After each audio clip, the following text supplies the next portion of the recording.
भाई तो तुरंत तलवार पकड़ ली। उसने कहा छोड़ छोड़ छोड़। कन्हैया ने कहा कि तूने जब भरी बाजार में मेरी माँ के बाल पकड़े थे तब कैसा लगा था। याद आया और श्याम सुंदर ने कंस के अपराधों का स्मरण करके ऐसा झटका दिया कि सीढ़ियों पर गिरा और मां लुढ़कता हुआ जब आकर के नीचे गिरा, श्याम सुंदर त्रिलोकी का बोझ लेकर गिरे और गिरते ही उसके प्राण निकल गए। सब जय जयकार करने लगे, बोलो भक्त वत्सल भगवान की। चारों तरफ जय जयकार और आस्था आस्ती पर प्राप्ति। उनकी दो पत्नियां थी, रोती हुई आई, बाद में अपने पिता जरासंध के यहाँ चली गई। हमारे जीवन धन गोविंद का नारायण यज्ञोपवी संस्कार हुआ और ये गुरुकुल पढ़ने गए। आजकल मैं अध्यापकों से भी और अभिभावकों से, माता पिता से भी एक प्रार्थना करने लगा हूँ, अध्यापकों को घर घर पढ़ाने नहीं जाना चाहिए। एक गुरुजनों की गरिमा रखो और बच्चों को पढ़ाने के लिए ट्यूटरों को घर में बुलाना भी नहीं चाहिए। आप कहोगे क्यों? मेरी अनुभूति है, शास्त्र प्रमाण है। जो बालक अपने गुरुजनों का आदर नहीं करते हैं उन बालकों के जीवन में विद्या फलीभूत नहीं होती। और यदि ट्यूटर बन करके आप लोग जाओगे तो बच्चों का आदर अध्यापकों के प्रति होगा ही नहीं। मैं कई बार लोगों को निवेदन करता हूं, राम और रावण का जब तुलनात्मक चिंतन हमको लौकिक दृष्टि से करने को कहा जाए तो मैं निश्चित रूप से यह सिद्ध कर दूंगा कि रावण चारों वेदों का जानकार था। योग्यता की दृष्टि से राम और रावण की योग्यता की तुलना की जाए तो राम जी से न्यून नहीं था वो। बल की दृष्टि से देखा जाए तब भी न्यून नहीं था, किंतु रावण हार गया, राम जीत गए। उसका कारण यही है कि राम के जीवन में गुरुजनों के प्रति आदर था।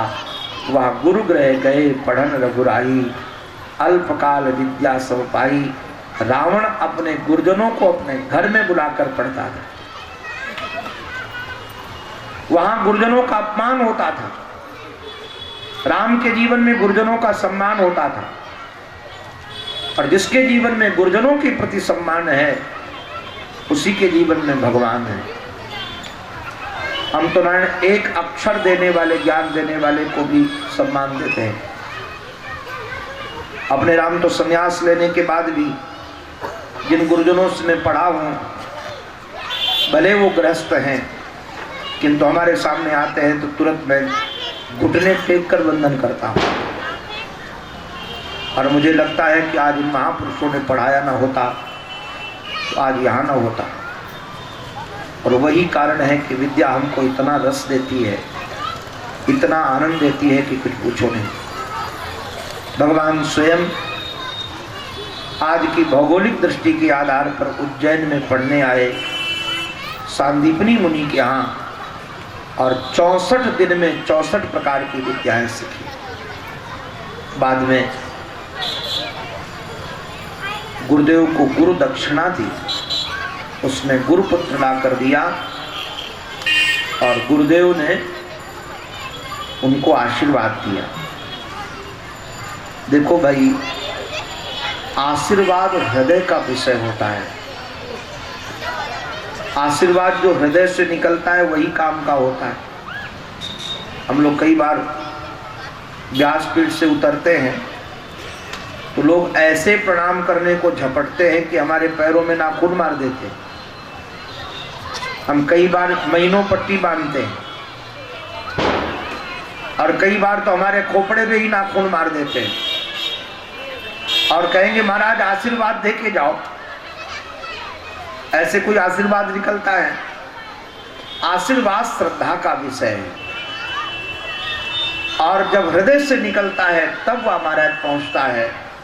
गुरुदेव ने भगवान को भी आशीर्वाद दिया, गच्छन्तम स्वगृहम वीरो, अरे वीर तुम जाओ, तुम्हारी कीर्ति बड़ी पावन हो, और जो विद्या तुमने पढ़ी है वो तुम्हारे काम आए। अपने महाराज श्री का एक वाक्य मैं कहता चलूं। हमारे महाराज श्री गुरुदेव कहते हैं, जितनी हमारी जानकारी है, जितनी हमारी जानकारी है, उसका शतांश भी यदि हमारे जीवन में उतर जाए तो हमारा काम बन जाए। हम 50% भी नहीं कहते, एक अंश, 1 पॉइंट, एक अंश, जितनी हमारी जानकारी उसमें एक अंश उतर जाए हमारा काम बन जाए। पूरी तो बात बहुत दूर की है, हमारे जीवन में हमारा ज्ञान काम आए। बाद में हमारे जीवन धन गोविंद वहां से आए हैं, श्री उद्धव जी महाराज को संदेश वाहक बना करके। सुखदेव जी ने उद्धव जी का परिचय एक श्लोक में दिया है, वृष्णि नाम प्रवरो मंत्री कृष्णस्य दयिता सखा, शिष्यो बृहस्पते साक्षात उद्धवो बुद्धि सत्तम। नारायण हमारे जीवन धन श्री कृष्ण के सखा हैं उद्धव।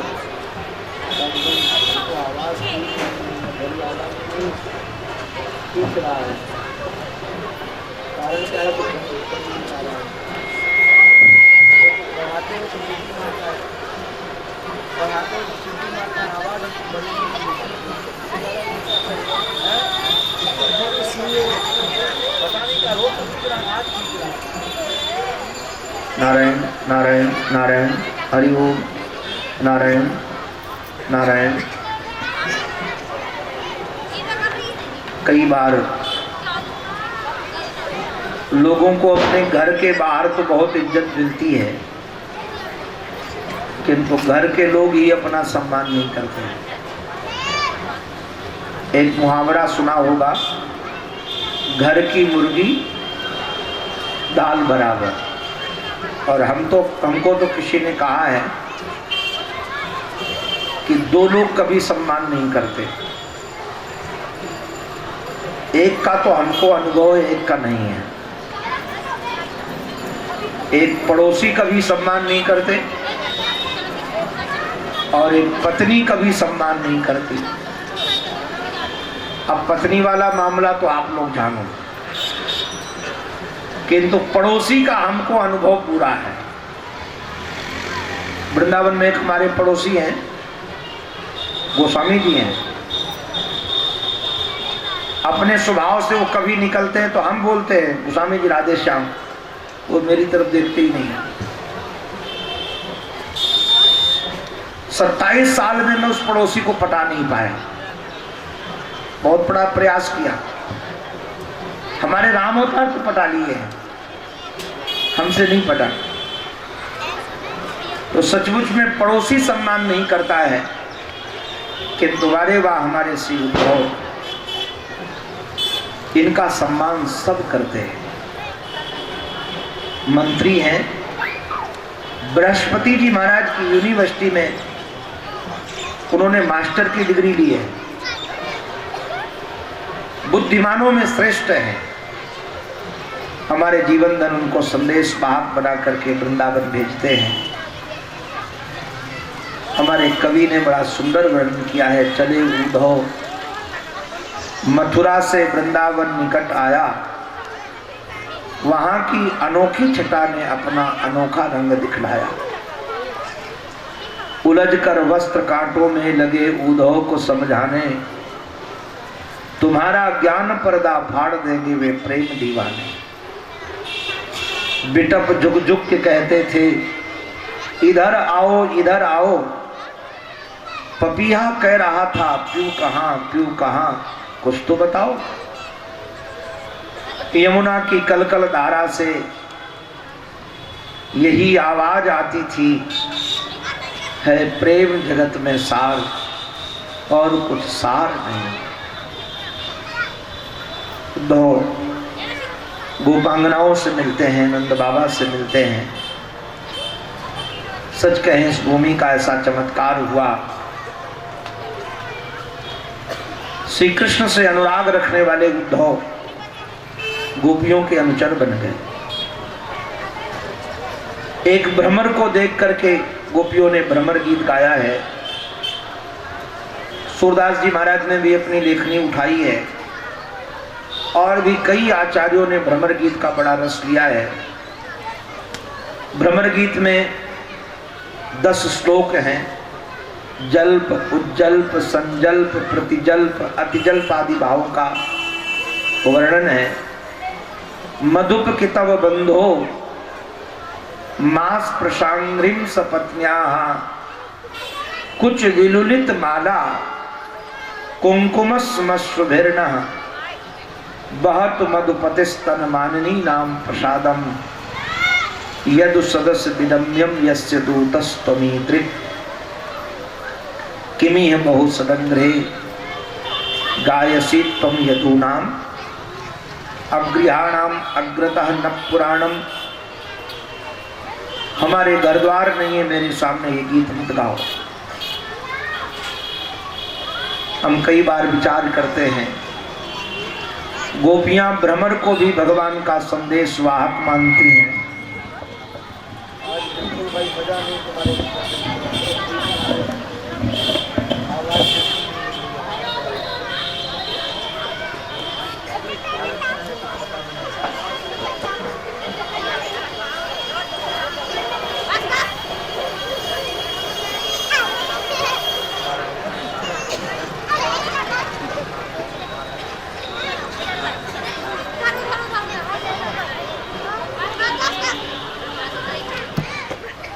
गोपांगनाओं के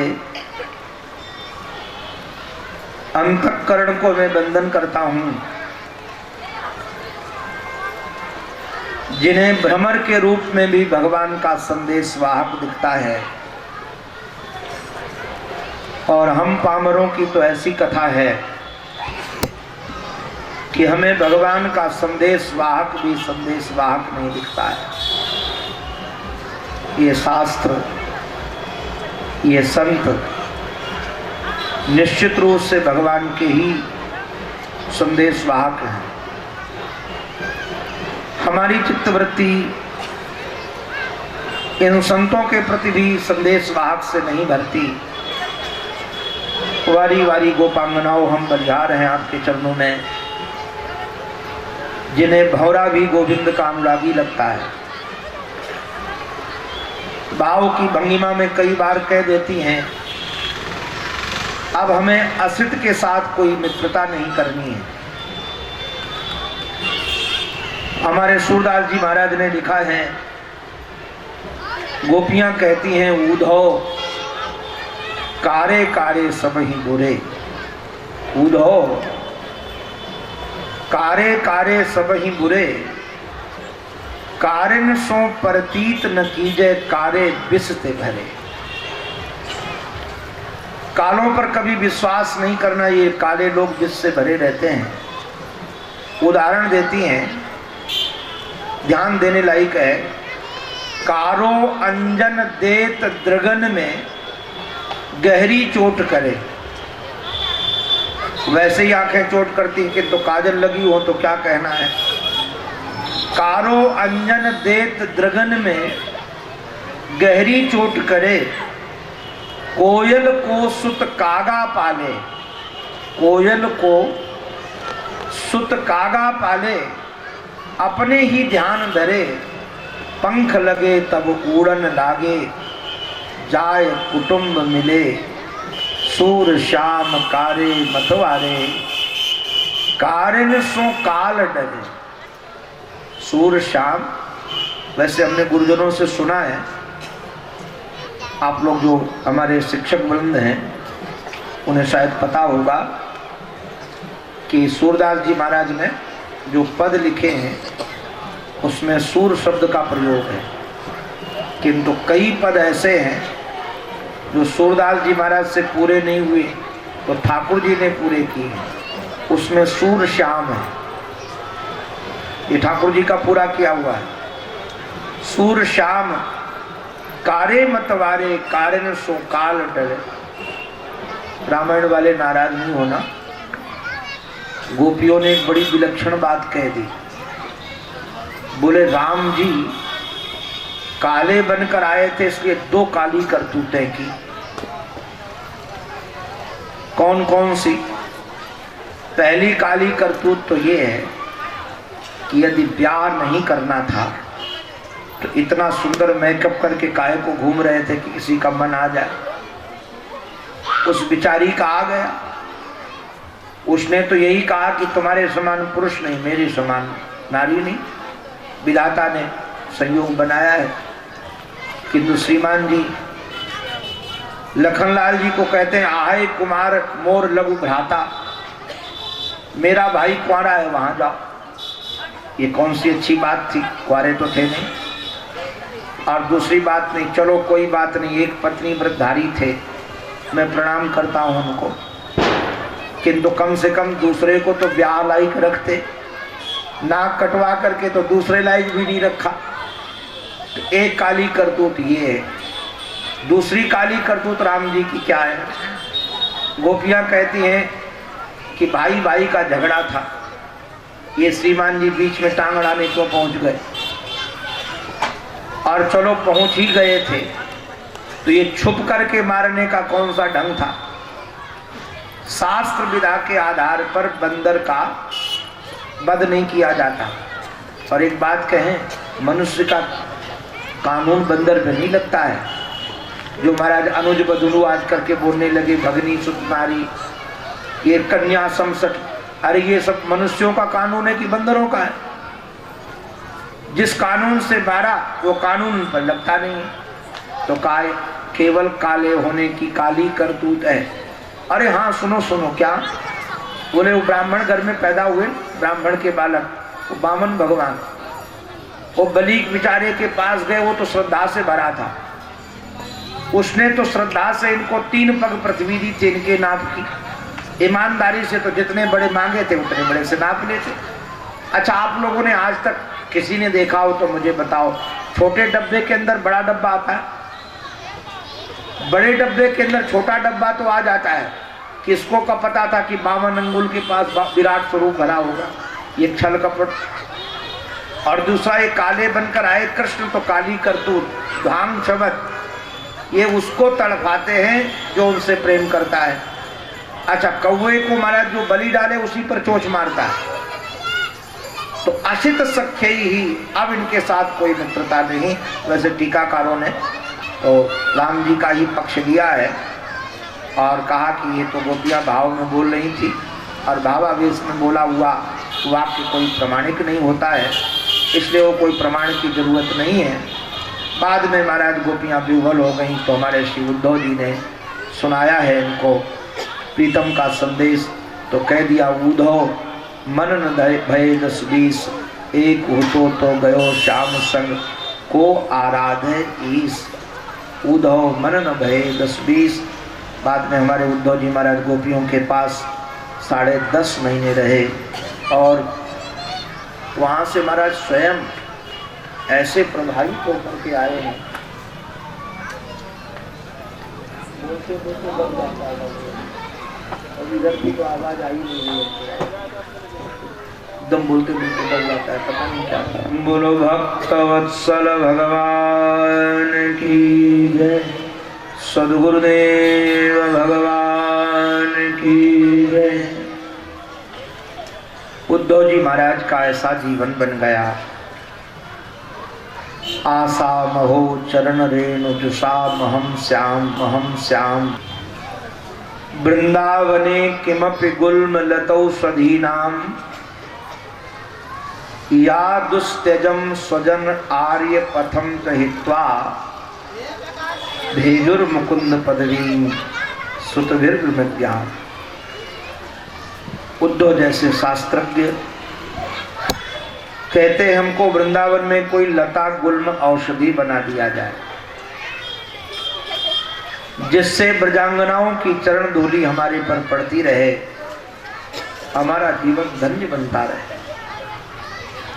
बाद में वंदे नंद ब्रजस्त्री नाम पाद रेणुम अवीक्षसा यासाम हरि कथोदगीतम पुनाति भुवनत्रयम्।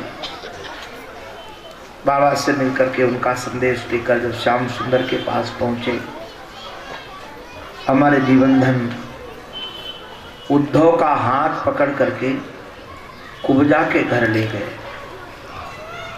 मानो बताना चाहते हैं कि कुब्जा जैसी को हम नहीं छोड़ते तो हम गोपियों को कैसे छोड़ सकते हैं।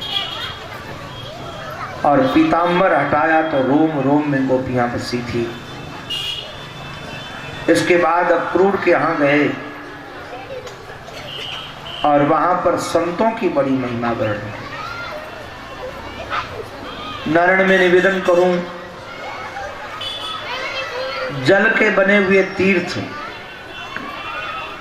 और पाषाण की बनी हुई मूर्तियां जो मंदिर में स्थापित हैं, वो भी लोगों को पवित्र तो करती हैं, किंतु दीर्घ काल में बहुत दिन तक तीर्थ सेवन करो, बहुत दिन तक मूर्तियों की सेवा करो, तब आपका जीवन कहीं पवित्र बनेगा। ते पुनन्ति गुर कालेन दर्शनात् देव साधवः। और यदि सच्चे संत के कहीं दर्शन हो जाएं, केवल दर्शन मात्र से आपके कलमश नष्ट हो जाएंगे। अक्रूर को हस्तिनापुर भेजा है, वहां से सूचना लेकर आए और यही नारायण पूर्वार्ध पूरा हो जाता है। अब हम उत्तरार्ध में प्रविष्ट होते हैं। कंस की दो पत्नियां थी, अस्ति और प्राप्ति। कंस के मारे जाने के बाद वो अपने पिता के घर चली गई, जरासंध के पास। महाभारत युद्ध में दोनों तरफ की सेना मिलाकर के 18 अक्षौणी थी और जरासंध 23 अक्षौणी सेना लेकर मथुरा को घेर लेता है। एक बार नहीं, दो बार नहीं, हमारे श्याम सुंदर ने 17 बार परास्त किया। बाद में